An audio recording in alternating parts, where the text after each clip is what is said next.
Brandon Cutler here from AEW, and I hope you guys have an awesome podcast with the MonsterCast.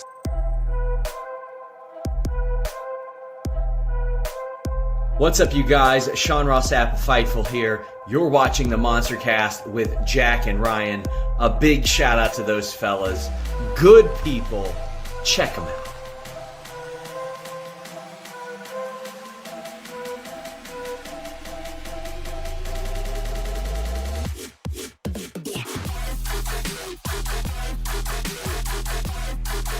Here's your host of the MonsterCast, the Straight Edge Monster, Jack and Ryan. So Ric Flair was talking mad shit about Takeshita's chops against Bryan Danielson on Dynamite. Okay, I believe the exact words he used were they were pathetic. Okay, so Takeshita comes out with a very nice tweet. He retweets the clip, and he apologizes to Ric Flair and said that he will work on his chops, and that he appreciates the criticism or whatever from the legendary Ric Flair. The question on the show here is, did Ric Flair go too far? Was it unwarranted? Or do you think this is something that Takeshita needed to hear, or like is an actual problem with Takeshita in the grand scheme of things? Like in the grand scheme, obviously a chop doesn't really matter, but do you think this is something that he should or needs to work on, or do you think Ric Flair is just fucking picking on somebody just to pick on him?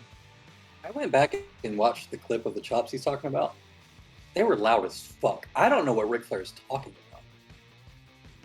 I literally do not understand what Ric Flair is talking about. I don't know if he's going deaf in his old age, or if he just can't fucking see, or what the deal was there. But I watched it. Those chops were loud as fuck. They were stiff. They left Danielson's chest all red like they always do every time anybody chops him. I don't know what more he wanted. I don't know if maybe it was because Danielson, when he sells chops from the like a kneeling or a sitting position, a lot of times he's like bracing himself with the shoulders super hard so he doesn't like get rocked back and sell them a lot. I don't know if maybe that's what Flair was looking at and thought, you know, maybe it wasn't hard or whatever, but no, I watched that shit. They were perfectly fine chops. Like, and Ric Flair, how do I word this delicately? Ric Flair's chops, I know that he's known for them with the woo shit and all that, but there's people that have done that a million times better than him. You look at a guy like Gunther or some of the other people that are like kind of known for their striking or chops or whatever the fuck, they blow him out of the water. And Takeshita is not somebody that's like building his whole repertoire around one move. So even if they weren't like as good as Ric Flair chops, which by the way, they were totally fucking fine and just as good, at least he can do like 50 other things which your old ass never could. You flipping over the turnbuckle is not a move, okay? You going like this in the corner and then low blowing somebody or whatever the fuck is not a move. Like, this is just not it's not a criticism I would care about.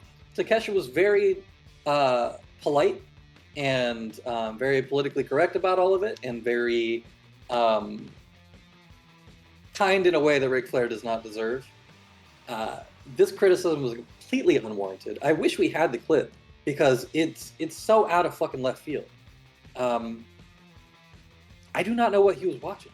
I literally was gonna grab the clip, honestly, and I didn't have enough time. But the response from Takeshita is very surprising to me. Like, couldn't be me, could not be me, right? Now, I will agree with you that Gunther or Walter, whatever you want to call him, his chops he's on the Mount Rushmore of chopping, right? But I'm not going to sit here and say that Ric Flair's not. But I do like Gunther's chops better than Ric Flair's as well. I understand what you're saying, that Ric Flair at the time of Ric Flair wrestling in his prime, he had the best chops, right? But there's other people that have come around and done his shit better. But you can say that about a lot of moves. There's a lot of people that come in and do a move better than a legendary person that's what they were known for, right? Bro, Bob Holly had better chops than Ric Flair. Yeah, I mean, Bob Holly was trying to hurt fucking people. He's a douchebag. So I'm not going to give that to him. That's just because you're out there trying to hurt somebody. Ric Flair wasn't out there trying to hurt somebody. I feel like everybody is when they do chops, though. Nah, I don't. You're not pulling a chop. I don't think so, dude. I don't think so. I'm not giving Bob Holly credit, dude. He was a bully. He was an asshole. He was. I mean, I get what you're saying. They sounded better. They looked better, but he was doing that shit on purpose to, like, that's not the same. like working someone and still having good chops. Well, that's what Flair wants, apparently, right? Oh, by the way, speaking of Walter, we didn't even get to talk about this because obviously you saw the men's Royal Rumble.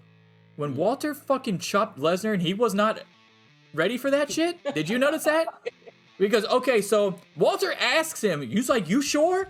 You sure? And then Lesnar's just staring there, and they're staring, and the countdown goes off, and right before it gets to 1 and before they cut, Walter chops the shit out of Lesnar, and Lesnar looks legit pissed like when Braun hit him with the knee, right? I was like, oh my God, put the camera back on that shit. I want to see what Lesnar does. Because I didn't know if Lesnar was going to be like, oh, I'm about to fuck you up type deal or what. But that shit was great, dude. Because Walter was like, dude, if you want it, I'll fucking do it. But like, Lesnar wasn't making a move, and he was just staring at each other. And then Walter was like, well, fuck this. It feels like they were standing here for like fucking 45 seconds. They missed time. And then he just said, fuck it, I'm chopping you then. And that reaction from Lesnar, like his face, I don't know if people would caught it or not, but he was not thrilled about getting hit in the fucking throat neck area with a fucking Walter chop. So they definitely mistimed that. What happened was they were supposed to have that face off like right as the countdown ended, and then you see that it's Lashley coming out, and then they like split or whatever. But they started it way too fucking early. So then it just felt like it was taking forever, and you can kind of see them both like working through it. Like fuck, like Walter's like, my character wouldn't just stand here so fucking long doing nothing. I got to do something. Are you sure? Can I do something? Can I do something? Like that's what it felt like. Yeah, but yeah, dude. For real. If I'm Takeshita though, couldn't be me. You're a better person than I am, Takeshita, because there's no way I'd apologize. There's no way I'd like, especially like Ryan was saying, your chops were fine, dude. Like, it doesn't make any sense to go apologize for something that you were doing just fine. It doesn't make any sense. If you're making marks on somebody's body, regardless if it's Bryan Danielson or Sheamus, where they always get marked up, regardless of, you could go like this and fucking they got a mark on their fucking chest. Irrelevant. If you're making a mark on them, like there's nothing for you to apologize about. So I agree with you that Ric Flair also has a problem with his podcast where he has a revisionist history like a Hogan. Like so he's just making up shit as he goes along because he's so old that he doesn't remember and he's been through so much shit. You're not gonna sit there and tell me that Takeshi's chops were pathetic. That's not a word we're using for Takeshi's chops. I'm sorry. It's just not happening. So I agree with you. Ric Flair has really no hill to die on here. It doesn't make any sense. And you, like you said, at left field, you really went out of your way to talk shit about somebody that everybody loves. Like, that makes you look like an even bigger dumbass. Like a douchebag. Yeah. And the thing is, too, you're like, oh, I probably wouldn't have apologized if I was Takeshi or whatever. We actually talked a little bit about what I'm going to talk about in relation to that, I think last week or the week before, where we were talking about the MJF promo, right? And the MJF promo where he, like, said all the shit, and Takeshi's like, oh, no, it's fine, like, you could do that, whatever. There is an element of, like, I'm somebody that's coming into a foreign company with, like, not much clout outside of my talent. And if somebody that I perceive as higher than me in status or higher than me in clout is, like, giving me some sort of public critique or criticism or wants me to do something or whatever, you kind of feel pressured to acquiesce to that in a way that you wouldn't if you had the same level of clout. Okay, so I agree with that in this standpoint, because remember, I was against that. I was like, dude, no. I said if Takeshi had no issue with it, then it's fine. But then you were bringing up, well, maybe he had to have no issue with it, right? That's what you were saying. And or it just felt like a pressure to have. Yeah, but here's the thing: in this instance, Ric Flair is a legendary wrestler and elder to Takeshita. So in this instance, I actually understand Takeshi's point even more, because that's just how Japanese people are, where the elders are the people that you respect and honor constantly. So I actually understand it more in this point of what he said than I do the MJF thing, if that makes sense. Yeah. Because that's just how they're raised. It is. Yeah, literally, Japanese people are all about honor to the elders. Well, culturally, yes, but you can't say that about individuals. Like, it's just like culturally in America, some things are true, but it doesn't mean individual people adhere to that cultural norm. I mean, clearly he is, though. Clearly he is like that. That could be the reason for it, or it could just be, like I said, like he feels like he needs to because of the industry that he's in. Flair's nobody in AEW, so... People in the industry broadly look at him in a positive light, though. So if you come out and say something negative about it, then that's an issue too. I don't think anybody right now in 2023, if you say something negative about Ric Flair, is going to come to Ric Flair's defense. Yes, but Takeshita doesn't necessarily understand that part of it either, if that makes sense. I'm on Takeshi's side 100% and against Ric Flair but I'm not on Takeshi's side for saying I'm sorry and doing that could not be me. I couldn't be further from that personality. I promise you. Like, it's going to be a confrontational thing. Next time I see you, you better hope you don't have... I feel like I just would have been like, hey, thanks for the advice. Do you have any advice for taking plane trips? Hey, fucking, like, no joke, like, I probably would have said something like, I probably would have tweeted back and like, next time I see you at a convention, I'll show you how good my chops are. Like, I'm going to chop the fuck out of you as soon as I walk up to you.